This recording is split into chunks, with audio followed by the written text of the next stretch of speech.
وَأَنَّ إِلَىٰ رَبِّكَ الْمُنْتَهَىٰ، اور بے شک تیرے رب کی طرف منتہا ہے، لوٹ کے جانا ہے، اور اسی کے پاس ہر شے کا انجام ہے۔ منتہا بمعنی مرجع یا مصیر، لوٹ کے جانا۔ یعنی ایک انسان پیدا ہوتا ہے اللہ کے امر سے،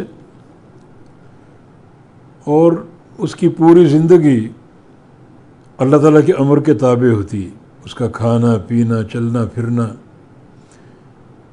اور اس کا مرنا۔ تو موت سے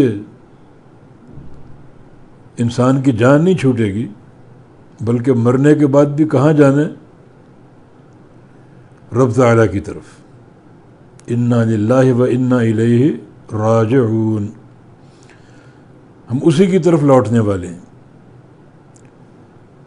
لوٹنے کی خبر میں جو ہم کو تنبیہ دی گئی وہ یہ ہے کہ جب اس کی طرف لوٹ کر جاؤ گے تو وہ تمہارے اعمال کی جزا یا سزا دے گا۔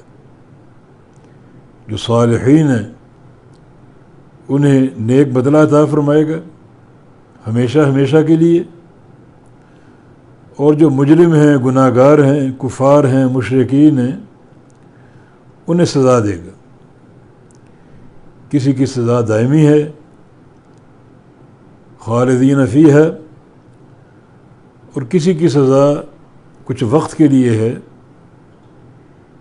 یہ وہ گناہ گار ہیں جو اہل توحید تھے،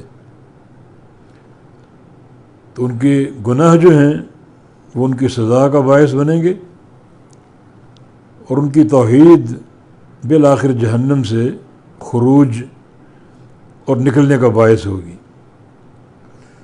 تو کسی کے لیے خلود ہے جہنم کا ہمیشہ رہنا، اور کسی کے لیے وہ عارضی ایک ٹھکانہ ہوگا، اور اپنی سزا پوری کرنے کے بعد وہ جہنم سے نکالے جائیں گے اور جنت میں داخل کیے جائیں گے۔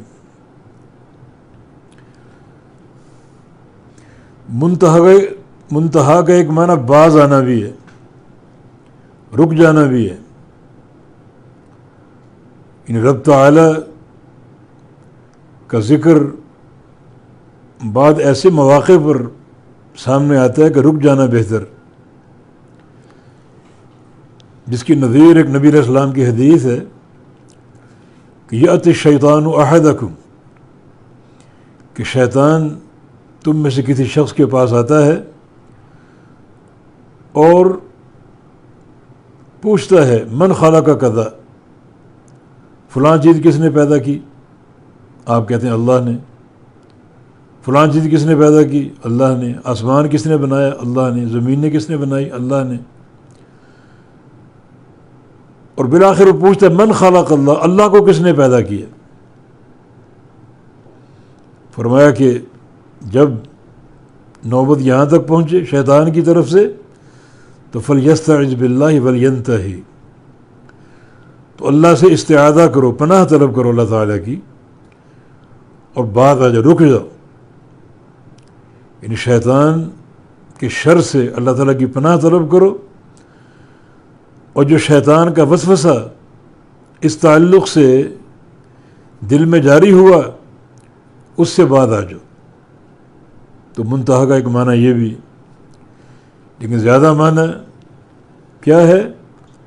رب تعالیٰ کی طرف لوٹنا، اور انجام کار اللہ تعالیٰ کی طرف ہے، اور اللہ رب العزت جب اس کے پاس جائیں گے تو بدلہ دے گا، نیکی کا بدلہ نیک اور برائی کا بدلہ سزا کی صورت میں۔